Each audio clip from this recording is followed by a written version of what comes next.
Bana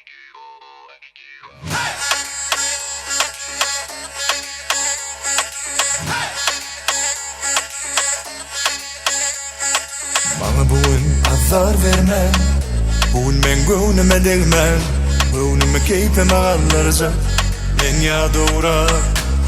Gel yollaş bolmana, bilet an oynamana, gönlüm yetti sana. Berekella hoppa.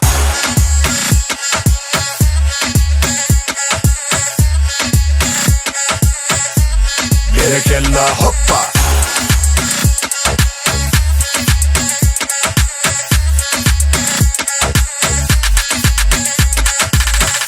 Ahana bile tanıştım tengmele, ovadım sen şeyde.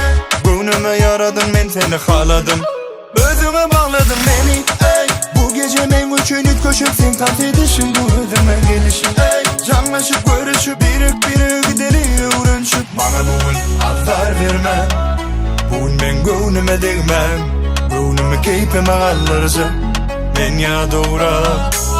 Gel yollaş bolmana, bilet an oynamana, gönlüm yetti sana. Berekella hoppa.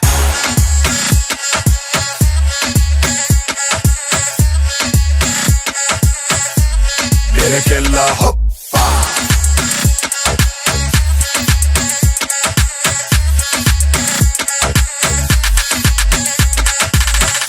Yavaş yavaş bana yakınlaş, senden men beyhuş. Gönlüme yaradın, men seni haladım, özüme bağladın beni, ey. Bu gece men üçünü koşup sen tat edişin, bu ödeme gelişin, ey. Canlaşıp görüşüp birik deli uğraşıp bana bugün azar verme, bugün ben gönlüme değmem, gönlümü keyfime alırca men ya doğra.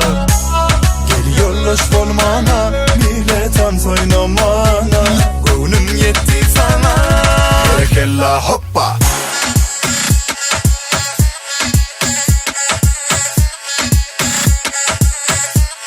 Berekella hoppa.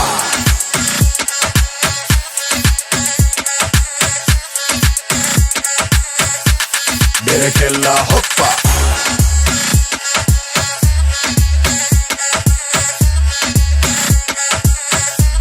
Berekella hoppa.